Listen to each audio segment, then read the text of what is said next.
Welcome back. Now, the Court of Appeal in Port Harcourt, the Rivers State capital, has reserved judgment in an appeal filed by pro-Wike lawmakers against Governor Siminalayi Fubara, backed a three-member House of Assembly, months after the Rivers State Assembly passed the Local Government Amendment Bill into law.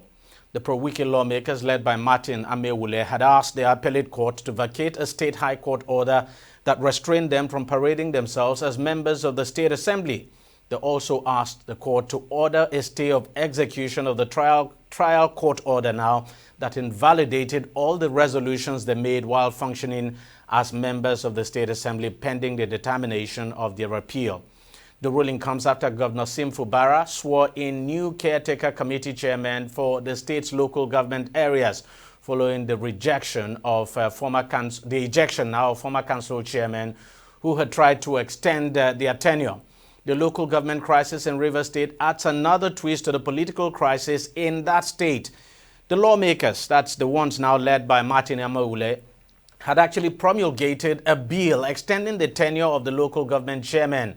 But Fubara did not assent to the bill. The lawmakers then vetoed it, so it became law. The law empowered the Rivers State Assembly to extend the tenure of council chairpersons, their vice, and councillors where it deemed impossible, when it is deemed impossible now, or where it is deemed impossible to hold elections before the end of their 3-year tenure. However, a court nullified the amended law, prompting an appeal now by the former chairman. Well, let's discuss all of this confusing situation. Joining me on the program is political affairs analyst Joshua Oputa, who joins us from Port Harcourt, that's in Rivers State. Also joining us on the program is Libros Oshoma, who is a legal practitioner and a political affairs analyst. Libros, you are the lawyer here. Help us to understand, this confusion, the legal position of things, especially as it concerns the local government chairman whose tenure now was elongated, so to speak, by the Martin Amewule-led House of Assembly, and then the governor, of course, saying he's not going to accept, and then appointed local government caretaker committee chairman, of course, acting on the basis of a court order now, because there was a court order nullifying that law now that was made by the Martin Amewule-led House of Assembly. Yes, thank you, DEJI. You see, the question is, we need to start the foundation, the very foundation of all of this, is Section 7 of the Constitution. And Section 7 of the Constitution, if you permit me to paraphrase, says that a method of a democratically elected government at the local government level is hereby guaranteed by this Constitution. So that is the leg 1 of Section 7. And so what that means is that anything outside a democratically elected government at the local government level is forbidden by the Constitution. And then Section 135, subsection 3 of the 1999 Constitution empowers the president now to address the National Assembly if it becomes impracticable to conduct election. That is, if the nation is at war. Is it the president or the the president or the governor in this case? No, the president. I'm giving you. No. The president. Section 135, subsection 3 of the Constitution empowers the president to address the National Assembly, requesting for an extension of the term of office if it becomes impracticable, if the nation is at war and it becomes impracticable to conduct general election. So what the State House of Assembly did in Rivers was to surreptitiously smuggle that Section 135 sub 3 from the Constitution into the local government administration law number 2 of Rivers State. But we also know that if you follow the laid down position in Section 135, it is when it's become impracticable to conduct a general election and the country is at war the question you will ask yourself is, are the parameters or the indices for extending tenure the same? The answer is no. And so any attempt to now smuggle in that section into a local government law and now say that it becomes impracticable to conduct local government election becomes anti-democratic. And moreover, the provisions of the Constitution, by the provisions of the Constitution, it is the president that should address the National Assembly. So if you are even smuggling in a similar section into a law at the state level, it is the governor who is cloaked with the duty to conduct local government elections that should be able to address the House of Assembly, and not the House of Assembly on its own suo motu, determining that, oh, it is impracticable. The governor had not said it is impracticable to conduct local government elections. And then on the other breath, I also blame the governor for not even conducting local government election, because he's been in office for 1 year. He knows that the tenure of the local government chairmen and councillors will expire on the 16th of June, 2024. And so he had ample time to conduct local government election. And if he had done that, there will be no vacuum for anybody to want to fill with caretaker, or there will be no vacuum for somebody to say, oh, it is impracticable to conduct local government election, and so we're extending tenure. So, and that's why two wrongs does not make it right. That's why you blame the House of Assembly for attempting to smuggle it a tenure elongation. You also blame the governor for failure to comply with Section 7 of the Constitution. And another thing I want to ask you, before I come to Joshua, is, look, the governor has gone ahead to appoint caretaker committee chairman. And he said he did that, on the approval of the State House of Assembly, because he said there was screening, that this 23 or so of them, caretaker committee chairpersons now, were screened and approved and cleared by the State House of Assembly. So the question is, which State House of Assembly? Would the three lawmakers who are loyal to him constitute the State House of Assembly? The answer is a capital no, DEJI. By virtue of Section 91 of the Constitution, a State House of Assembly shall comprise of at least 24 members and not more than 40 members. Anything short of that is an aberration, it's anti-democratic, and in a failure to comply with the sections of the Constitution. So let's not make mockery of this system. The same way the 4 members of the State House of Assembly sat, a budget was presented before them, they passed that same budget, the governor assented to the budget that same day. It's the same way 3 members, they started the screening by 8 a.m. on that same day, and by afternoon, by 12, the members were already been sworn in. So what are we talking about? I expected, like I said, I had expected a local government election to be conducted. In the absence of that, we should still have been given a semblance of screening instead of this mockery. 3 members will sit down in failure, in utter disregard for the provisions of Section 91. Anyway, Edo State governor did the same thing. So, and that's why there's already a precedent. And as I speak to you, you have about 17 states running local government affairs with caretaker committee.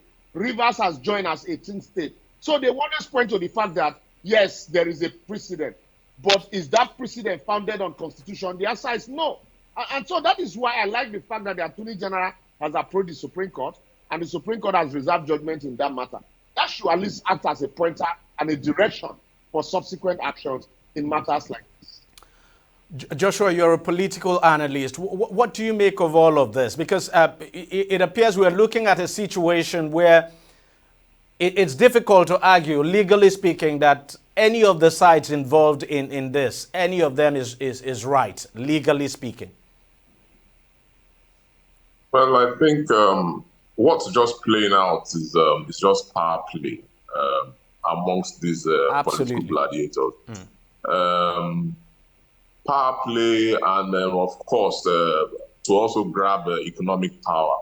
It has nothing to do with what the citizens of Rivers State are going through. It's just to grab political power. And then, of course, to hold down the economy of the state. What's happening now something similar like this happened in 2014 when I think it was like 5 members trying to take over the house.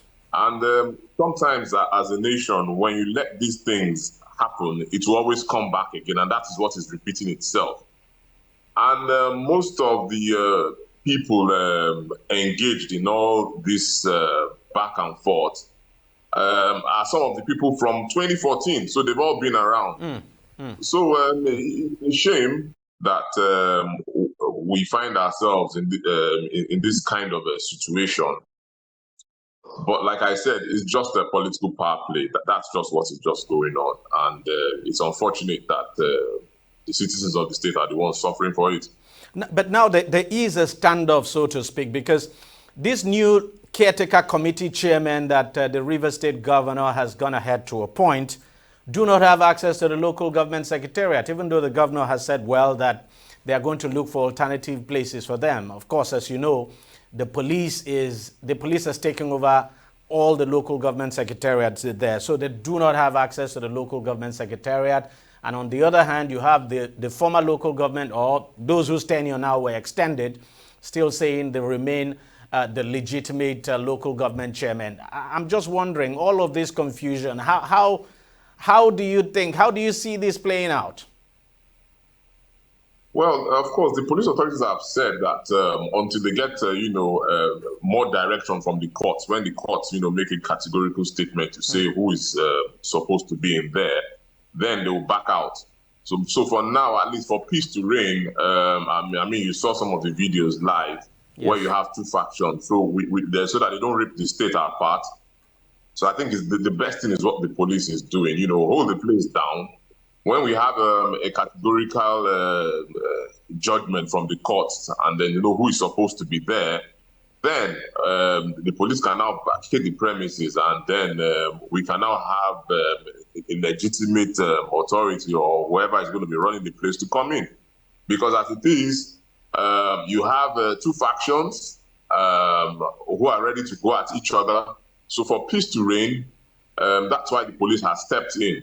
So like I said, it's all this playing out is rather unfortunate because it's going to be affecting governance.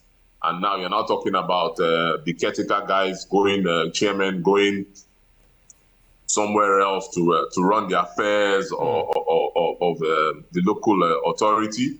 Well, we'll just see how it plays out. For now, let there be sanity and not breakdown of law and order. Liberals, you are the lawyer here.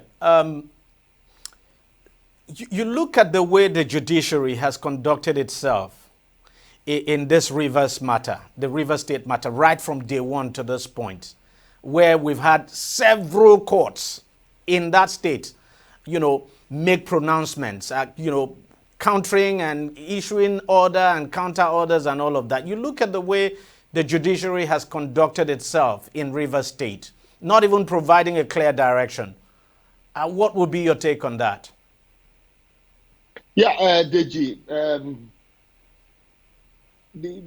this is one of the challenge, the reason why we have consistently argued that the judiciary should be separated from the April strain or interference by state governors, by political actors.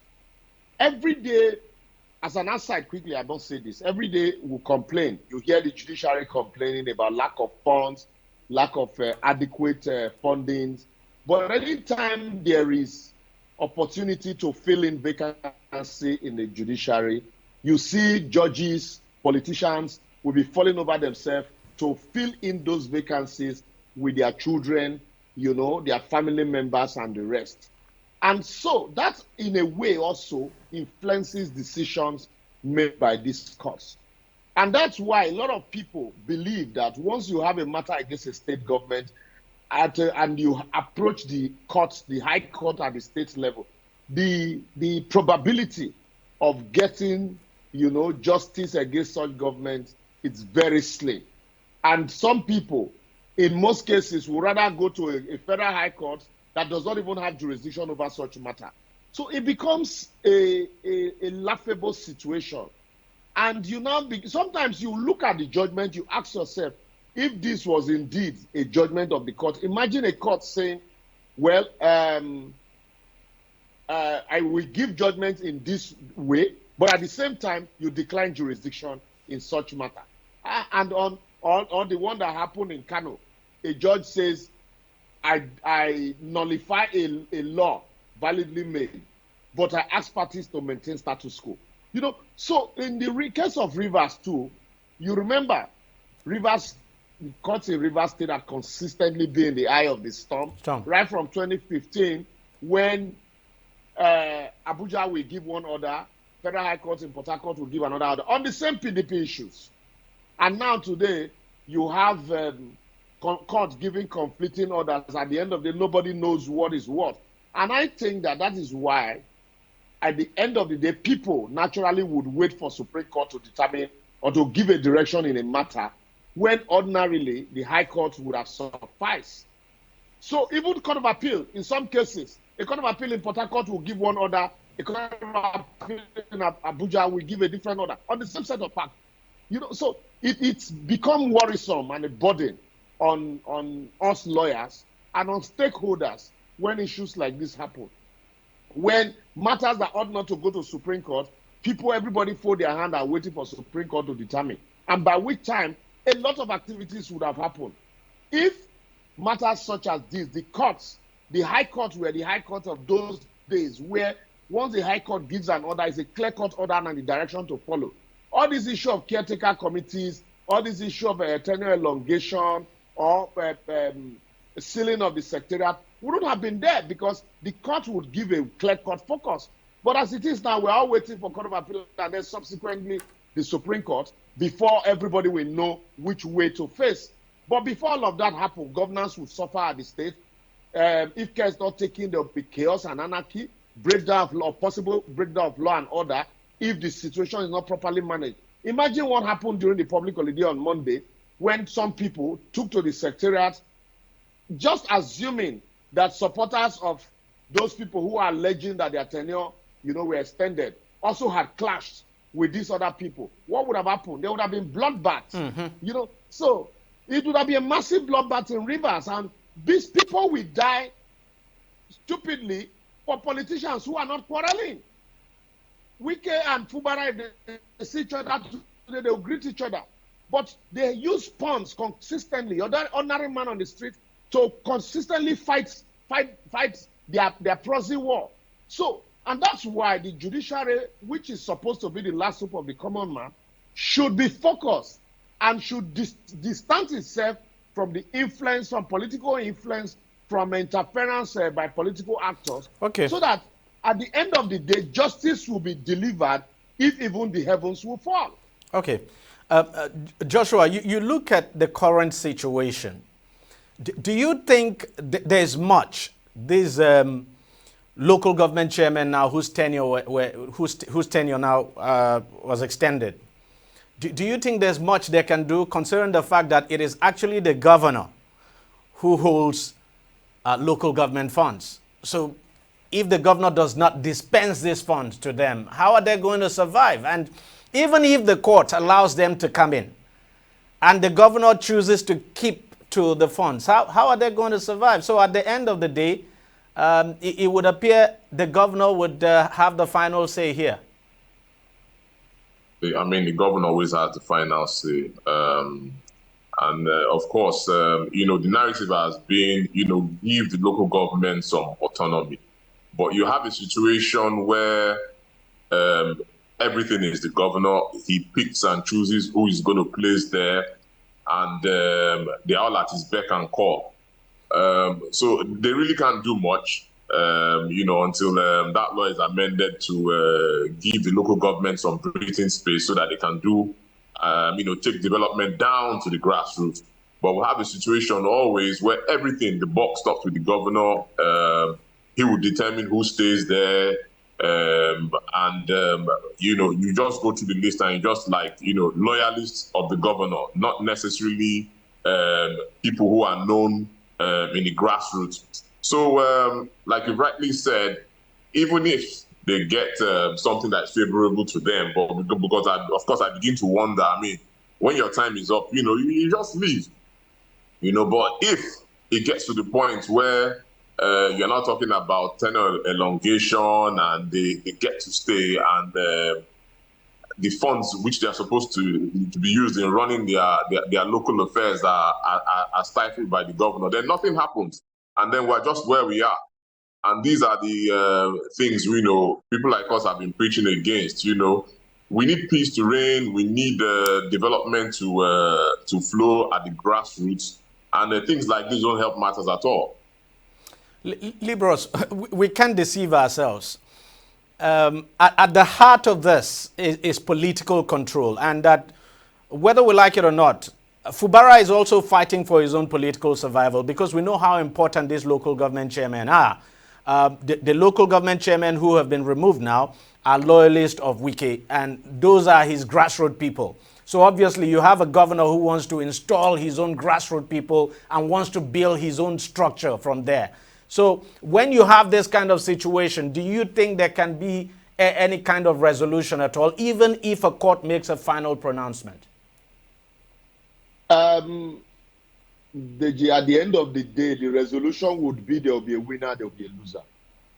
When Wike came into office in 2015 or so, I think there were democratically elected local government officials that he sacked. He sacked them and imposed his own people, created caretaker committee before they eventually conducted election. We saw that happen in Ekiti during the days of Kayode Fayemi. We see it happen everywhere. Apart from Lagos, it happens everywhere. In Edo State, somebody said recently that he praised the state governor election in Edo State will be as fair as the local government election conducted by Obaseki. So we saw in Anambra during Peter Obi's time, for 7 years he didn't conduct local government until it was about leaving. So that's a way they all cause this. Even the sense among them, this is their practice. So what is at play? Wike said it, that it's not about money, but it's about the structure, about relevance. So what is at play is about political survival for the two camps, Wike and Fubara. Fubara is now the governor. He will need to assert his authority right from the local government. So the first thing is you remove the local government whose tenure has expired, and then you now also have the party officials at the local government and ward level. That is the next fight after this fight. Yes. So we should mark it, because it's not about to be over. So at the end of the day, what is going to happen is that there will be a winner, there will be a loser, depending on the determination of the court. And like you asked my brother there, the local government chairman who's been there for 3 years, their tenure haven't expired.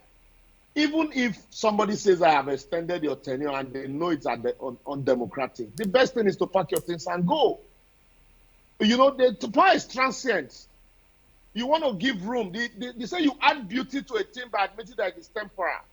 You want to give opportunity for others to come on board. You have served. It's time to leave and let others serve. So this attitude of wanting to stay put because you want to hold down power for somebody, you need to hold power. Wike will not tolerate all of these things from anybody.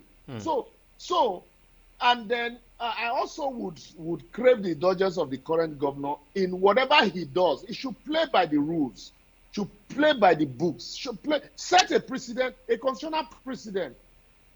Doing the same thing, two wrongs don't make a right. Doing the same thing, yes, on democratic process, and at the end. Well, but would you blame the governor? He's just copying from his godfather, and he's learnt very well. But yeah, Joshua. Joshua is saying something. Yeah, Joshua. It was that it was clear that the tenure of these guys, the local government chairman, it had elapsed and it was getting close. And of course, everybody's asking, why didn't you go ahead and do elections? And of course, for me, I think it was a tactical gameplay. You didn't want those guys to be on seats when any election will go down. You want them out of there so you could make it easier. It's all politics. Because we want to be around there. But Joshua, Joshua, let me say this. When you saw the governor went on local government visit, excuse me, thank you visit at the local government level. You saw the massive crowd that were coming in all the local governments he went to, which means that he enjoys the support of the people at the grassroots level. So if the governor wanted to conduct local government election with the kind of support you saw at those levels when he went on thank you visit, he certainly would have been able to. And then let me just cut in. And then look, if you are to go by the way we conduct local government elections, then the governor could have probably could actually conduct elections in a week or two.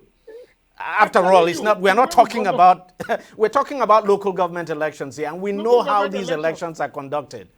You can just wake up tomorrow as a governor and conduct an election, so to speak. So, but I don't know. DEJI, under Oshomole as governor, local government, some persons were still fighting over ballot boxes in some local government. By Monday, they were swearing in local government elected officials. Exactly. You also remember the one that happened under Aduaga, the local government election under Aduaga in Delta State. The numbers that were coming from riverine areas where there were no, people, was higher. People in this area was higher than, in the cities where you had people. So we know the way these local government elections are conducted. One is all right. I'm afraid we've run out of time because we'll be cut off very shortly. But I want to thank you both for coming on the program. Joshua Aputa, a political affairs analyst who joined us from Rivers State. Thank you very much for your time. And Libros Oshoma, thank you for coming on the program as always. Gentlemen, thanks a lot. We'll just have to leave it there. Well, that's how much we can take on the program this week. We thank you very much for watching. I'll see you again next week. Bye-bye.